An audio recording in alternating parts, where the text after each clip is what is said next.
Okay, hi. If I haven't met you before, my name is Jen Buchanan. My family and I have been attending FBC for about 3 years now. My husband, let me do this. Yes, okay. My husband and I have 3 kids, Selah, who is 13, Kana, who is 11, and Elam, who is 8. I have been a stay-at-home mom for over a decade now, with a side hustle that has turned into a growing little business of mine, now that my youngest has been in school for a few years. I have a great team that I work with, and I couldn't do it without them. My firm is called The Financial Concierge. I provide a wide range of financial services from individuals and families who just need help sticking to a monthly budget and paying their bills, all the way up to providing CFO services for some small businesses, and anything and everything in between. Thank you guys for letting me be here today and talk to you about a topic that affects all of us in one way or another, our finances. Whether you are managing a household, planning for the future, or just trying to navigate the pressures of daily life, the way we handle money is a reflection of our values, priorities, and trust in God.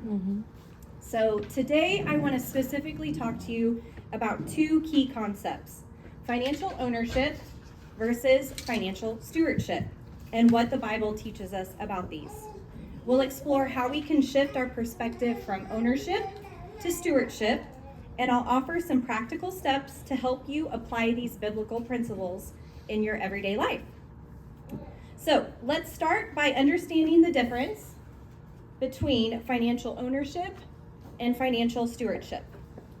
Financial ownership means believing that we own our money and everything we have. This perspective often leads to the belief that our financial resources are entirely under our control and for our own personal benefit. In this mindset, it's easy to fall into the trap of self-sufficiency, worry, and even greed. Financial stewardship, on the other hand, is the biblical view of money. It means recognizing that everything we have, our income, our assets, and all of our resources ultimately belongs to God. We are entrusted caretakers of His resources, and He calls us to manage them wisely, generously, and faithfully. Stewardship focuses on how we use what God has given us for His glory and for the good of others. The main overall verse we're going to reference today is Psalm 24:1, and it says, "The earth and everything on it, including its people, belongs to the Lord." This verse reminds us that we don't own anything. We are simply stewards of God's creation, and He is the owner, and we are His caretakers. So let's look at some key principles, biblical principles that help guide our stewardship. Okay, principle number 1, God owns everything. As we just saw in Psalm 24:1, God owns everything. Everything we have, our wealth, our talent, even our time belongs to Him. We are His managers, not the owners. Principle number 2, we are called to be faithful stewards. In Matthew 25:14-30, Jesus tells us the parable of the 3 servants. This is where the master entrusted his servants with various amounts of money, and the ones who invested and multiplied their resources were praised. But the one who hides his money is reprimanded and called lazy. This teaches us that God expects us to be faithful with what He's given us, to use it wisely, and to seek growth. Principle number 3, our stewardship is a reflection of our heart. Therefore, it is extremely personal. That's why they call it personal finances. People are very sensitive about their money, and it's hard to get people to open up and talk about their finances. Just like when I asked you to take out your banking app, everybody's heart sank. It's a sensitive subject.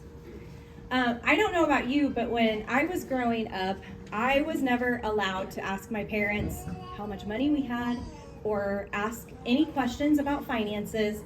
It was a big, big no-no in my house. And I think that was a real disservice for me. I didn't understand finances until I took charge and made it something that I understood. And I'm still learning today. I think pride and embarrassment are often the main emotions when talking about our personal finances. In Luke 12:34, Jesus says, "For where your treasure is there your heart will be also." The way we handle money reveals our values, our trust in God, and our priorities. Jesus spoke on money more than any other topic in his ministry. But it wasn't about the concept of money, it was about the heart. Principle number 4, generosity is a key part of stewardship. 2 Corinthians 9:7 tells us, "Each of you should give what you have, decided to give in your heart, not reluctantly or under compulsion, for God loves a cheerful giver." Generosity is not just a financial practice, but an attitude of the heart. This is one area that I have to work on from time to time. I know I've been called to be generous, but sometimes I don't always do it with a happy heart.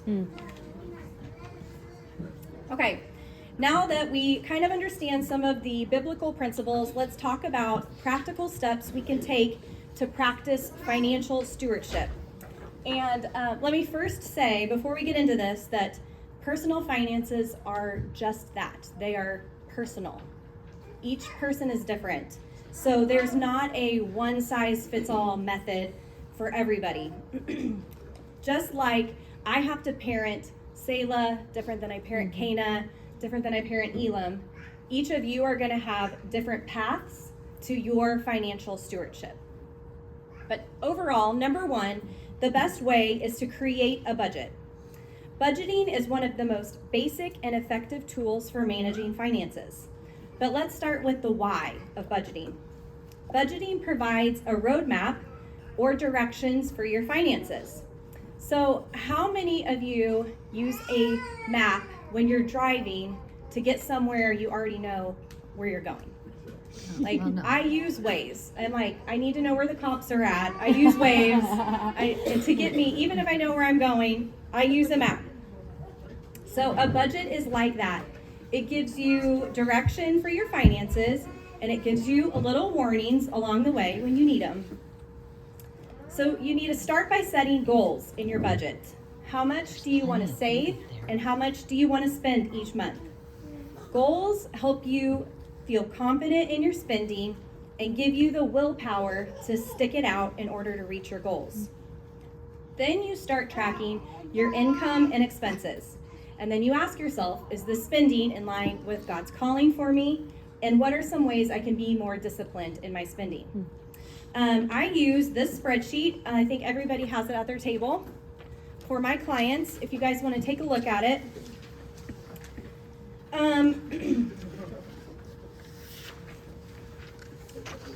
Let's see here. So what I do for my clients is I take a detailed approach to what their month looks like.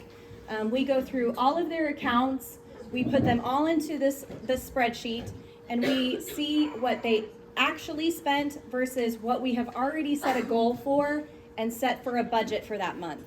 And we can see where we're over or under and the difference that it makes. So for this family, they bring in $10,000 a month. Their total expenses are $6,400. They've budgeted $66,000, so they're under budget, which is great. And they've spent about 64% of their income for the month. So this is a great tool to utilize just in your everyday finances. If you are more of an app person, Rob and I use this little app right here. I put a QR code for you all if you are interested. It does cost a little bit of money every month, but any app that is housing your sensitive information, you kind of want to pay for that security. Yeah. So there you have two main ways to track your budget each month, whether it be a spreadsheet or whether it be an app, you need to make that decision, what's best for your family. But also what you will use, like what you will look at, what you will review, and what you'll pay attention to. Make sure you are setting yourself up for success. Number 2, eliminate debt. Debt can be a heavy burden. Proverbs 22:7 says, "The borrower is slave to the lender." A common method that I'm sure many of you have heard about is called the debt snowball. This is the method where you pay the minimum payments on all of your debts, and the one with the least amount of balance, you pay this one down first and you attack it. Once this one is paid off, you roll that payment you were making on the first one into the next one with the lowest balance, and so on until you get all of your debt paid off. Another debt attacking method is to work towards eliminating high interest debt. First, you have to set a plan and be disciplined to pay those off. So if you have a credit card with 30% interest rate, you want to pay that one off versus the one that has 20%. Number 3, save for the future. Stewardship involves planning ahead. Proverbs 21:5 says, "If you plan and work hard, you will have plenty. If you hurry to get rich, you will end up poor." The best way to start is to build an emergency fund, save for retirement, and plan for major life expenses. Savings is not just about security, but about being ready if the need ever arises. With an emergency fund or savings account, this can reduce stress and help you stay out of debt if something bad were to happen. Now, when it comes to retirement, this is a topic that we could spend all day talking about, but a good rule of thumb is to start small with something simple. Any sort of retirement vehicle is better than nothing. Generally speaking, again, this is not for everyone, but generally speaking, you should shoot to save 15% of your income every year for retirement. Number 4, tithe and give generously. Proverbs 21:26 says, "People who obey God are always generous." Set aside a portion of your income and for tithes and givings. God calls us to tithe at least 10% of our income, and giving goes after and above tithing. Giving doesn't have to be a large amount of money, but it should be a priority. Financial stewardship extends beyond money. God has given each of us time, skills, and abilities. We are stewards of all of these resources, and we are to use them in service for God and others. Generosity is a key concept to teach your children at a young age. It doesn't always have to be about money, and it doesn't always have to be a lot. But just as we discussed earlier, God tells us to use the gifts He's given us. For you, this may look like helping another mom by cooking her dinner, or watching her kids while she goes run some errands. Time is one of our most underrated resources. Number 5, be content. Financial stewardship isn't just about what you do with money. It's also about your attitude towards it.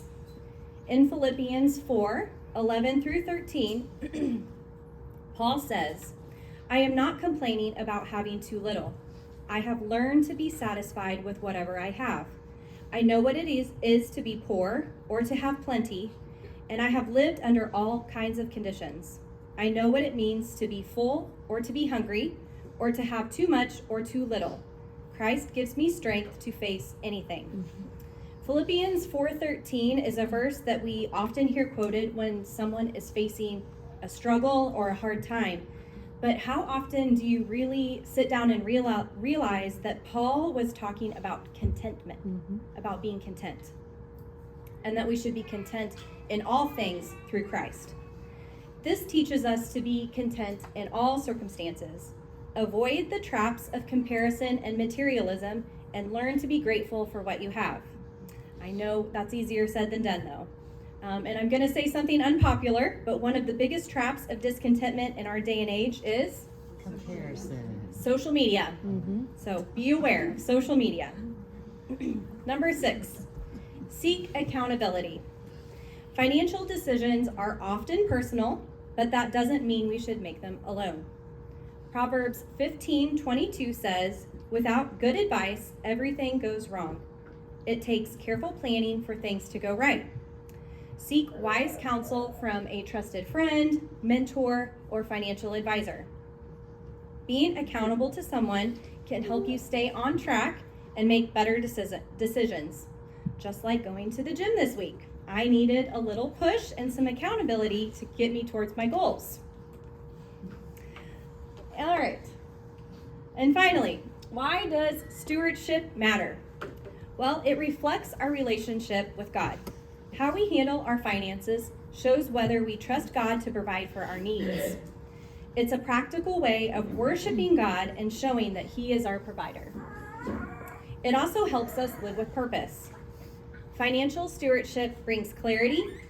It helps us focus on what really matters, which is loving people, serving our communities, and building God's kingdom. And finally, it impacts others. Financial stewardship isn't just about us.